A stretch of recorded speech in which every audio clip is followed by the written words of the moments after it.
Everybody to transition and thrive. This is John Stokes, CEO from John Stokes Financial, and I have a special guest here today, Thuy. Hey, welcome, Thuy, to Transition and Thrive. Thank you so much, John. Thank you for having me again. No, it's a pleasure. I look back on the time. I remember it vividly because you're from that generation where social media is a big thing, right? Yeah.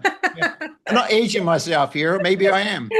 And it was in the weekend, and it was late at night, very late at night, either Saturday night or Sunday night. I can't remember when, but any event, I get a LinkedIn ping, and it's, "Hi, John. I've been referred from my friend Tanya. We're in the same workplace together, and I'm looking at these things called stock options, and I don't understand it. I know you've been meeting with Tanya about it.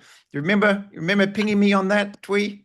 I do. And John, I have to say, you are so quick to respond. I was like, it's like 7 at night. He's not gonna get back to me. And then like 5 minutes later, Oh, I get this message from you. So you are a pleasure to work with just because I love how prompt you are in your response. oh, Like any time of the day, I'm like, I'm gonna reach out to John. I have a question on this. I can guarantee you in the next 5 minutes, I'm gonna get an answer. And you and I bet on how long it takes you to respond. It's true. I mean, Twee works with our firm, and she pings me on LinkedIn. I do spend a lot of time on LinkedIn. That's one of maybe the only social media platforms I actually interface with, and Twee reached out to us, and at that point, as I mentioned, she was asking about stock options and things like that, and we set up an appointment and with her and her spouse. And in that tweet, at that point, why did you go that step further? Often it's said that when you're a younger person, and you're building your family and you're making these financial decisions in life, a lot of times I hear, "Well, I can't afford a financial advisor," or, "I don't have enough money to use a financial advisor." What was going through your mind at that point about those topics? So let me give you a little bit of background about myself. So I am the first in my family to really go on to college and have like a corporate role and whatnot. So growing up, like my family just really didn't have money. So let's not even talk about investment. We're living paycheck to paycheck. So Okay. I had a really kind of poor understanding of finances when Mm. growing up. Like it was just like when we talk about money, it was more like we don't have money, right? So when I got into a job where it was paying me good money, when I actually had RSU, I didn't even know what RSU was, to be honest with you, John. And so there was a lot of questions where I'm like, okay, like what is this? What is that? What do I do? Yes, I have friends who's like, why are you paying a financial advisor? Like they're charging whatever, 0.5%, 1%. Like you can do it yourself. So do I think I can do it myself? Yeah, I mean, there's a lot of things online that you can look up, Mm. read about stuff. Absolutely, right? Can I Sure. do it as well as you and your team? No, absolutely not. Hmm. For me, I think you have to weigh out the numbers, right? I have a Right. full-time job. I work 40 hours a week. So does my husband. I don't have time to go and run through my numbers and be like, hey, I'm going to trade this stock, that stock. I don't have the time and capacity to do that. Yeah. An analogy that I always use, John, is this. You can go to the gym, right? You can work out by yourself and you can do this and that. Yeah, absolutely.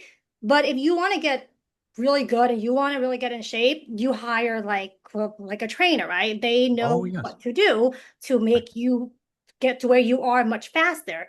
There So we go. that's the analogy that I use, and that's why I reach out to you. And it's really important you find the right trainer for to kind of meet your needs and what you're looking for. Oh, no, I agree wholeheartedly. Absolutely.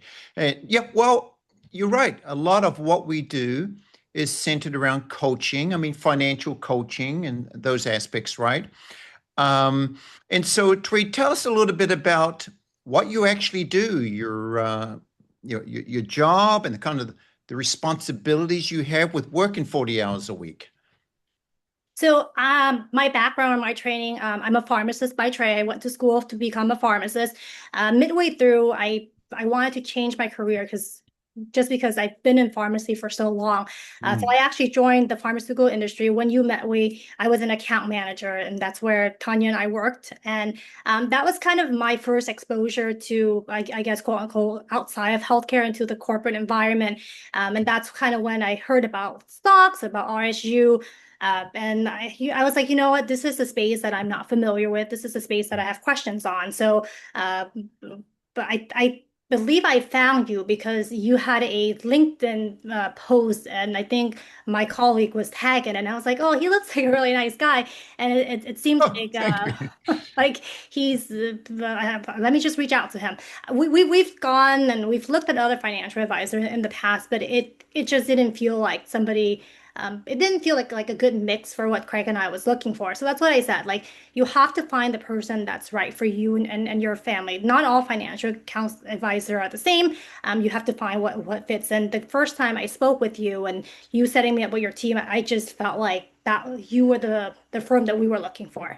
Yeah, yeah. No, I appreciate that immensely, and vice versa. We get to meet a lot of people and have conversations with about.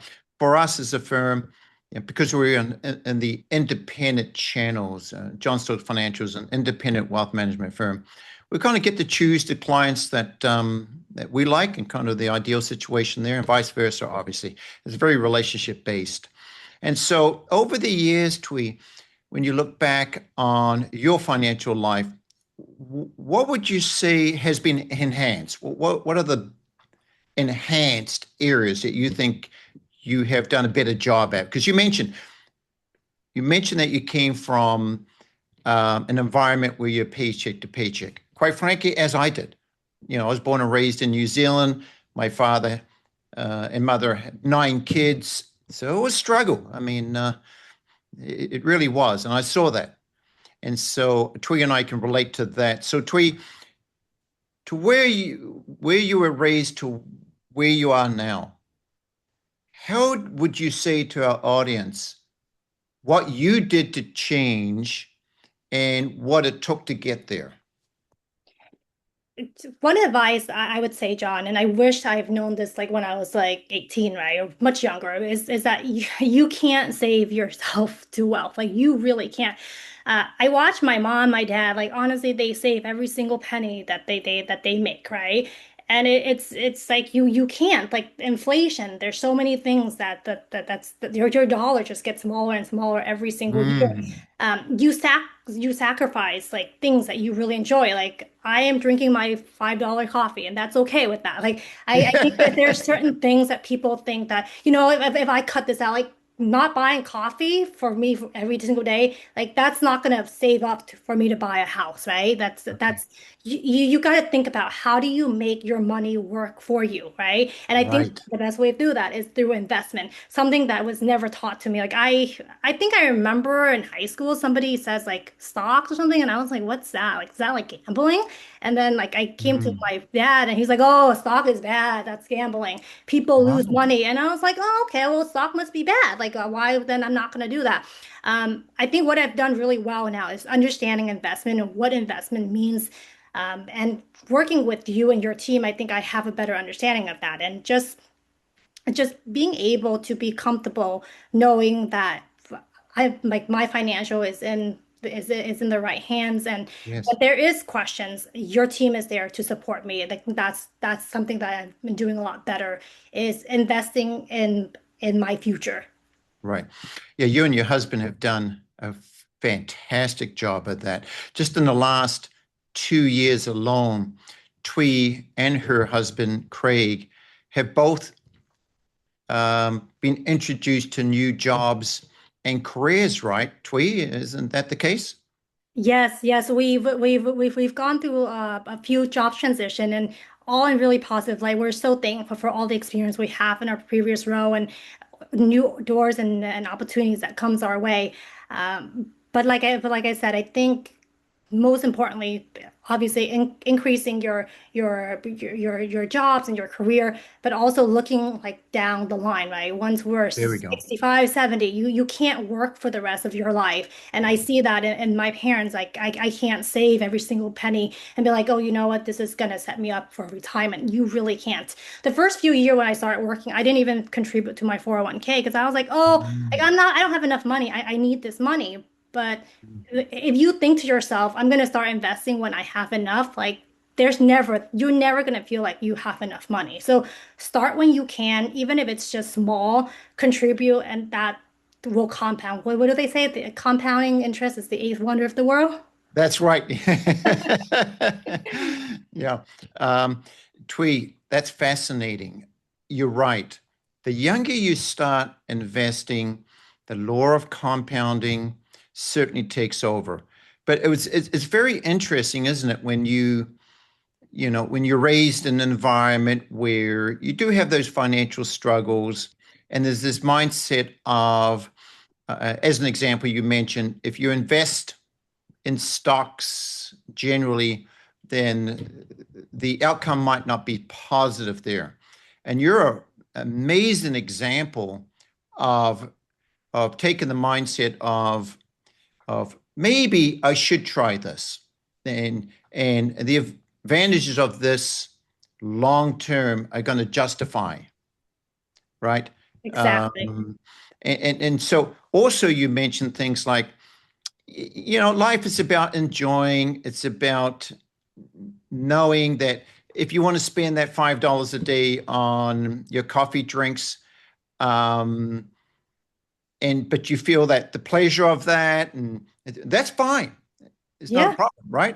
I like that mindset because you're not, in a sense, sacrificing something that you enjoy, right? I mean, money, yes, the more money you have now and you take trips, you can utilize in other areas, but by you putting into your 401ks and doing those stock options, Twee, your spouse does the same thing, you will get to that end game, your retirement, a little bit faster. Are you feeling that impact now, or is it hasn't hit yet? Like you mean in terms of looking at my retirement? Right. Like, I Yeah. mean, if looking at our retirement, Craig and I I think we're in a pretty good spot, based on what you've said and based on looking at our portfolio. We're not worried about our retirement. I Hmm. think not in the same way that my parents were, who, like, are worried about theirs, right? Yeah. So, and also you want to set up your kids, right? Like I want to teach my kids like good financial behavior so that when they're older, they know how to get a head start of themselves too. And I think the best way to do that is through example of what we're doing. Right. Yeah. Yeah, that's right. I mean, you're doing your college education accounts, you're maxing your 401ks, you're taking on new jobs. And both Twee's situation and her husband, they decided to make a career change. It wasn't usually we come across people, Twee, like how I met Tanya, your friend, in a layoff situation. But you and your husband, in the last 24 months or so, both decided that you wanted to go after more. You want to go after more. I love that concept, right? Don't wait until there's maybe a negative impact. If you want something in life, go after it, right? And Twee, you and your husband really speak to that. Share with the audience kind of that mindset. Why are you that way? Why do you want to go after it? You know, John, my entire life, right? Like I think my parents taught me to always play it safe, right? That's why I became a pharmacist, right? Because pharmacist, it's a linear career, right? You're almost guaranteed you graduate and you're gonna make a certain amount of money, right? But the I guess the problem to that thinking is that you start to limit yourself. And the first job that I took, John, I actually took a $30,000 pay cut to get into that field that I really wanted. And Okay. so on paper, it looks like I was crazy. Like my parents was like, "Oh my goodness, like you're walking away from like this stable career that people are dying to have. Like you work so hard to Mm, become a pharmacist." But you have to look at it from like uh, perspective, right? Mm. What can your new job get you? Like what other the compensation, right? Package salary is just one little component. There's equity, there's stocks, there's so many other things that we have to consider when we're looking at like a career pivot. And kind of that's what I looked at. I was like, okay, so if I'm here and I go into my new role, what are some new skill set that's going to develop for me? And what can those new skill set open up for doors for me that if I stay at where I am, like it's not gonna help me achieve that. I mean, being a pharmacist was a great career. Don't get me wrong. I loved the fact of being able to help my patients, but Sure. I just couldn't see myself doing that until I was 65, 70. I couldn't see myself going to the same place, doing the same thing. And I think that's what motivates me a lot to move forward is like, what else can I do? What other impact can I have? Um, Okay. and I think if you're young, I challenge everyone to think that way because you're most likely going to look back on your life and like, man, I wish I did that than say, Mm. uh, I should have, you know what I mean? So I think weigh out the pros and cons. Wow, that's what great. I've got goosebumps just hearing that because you're right.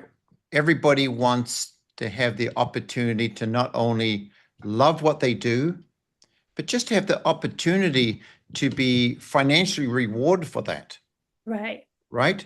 And yeah, I mean, growing up in environments where stability is important, and yeah, same way. My both my parents, certainly my father.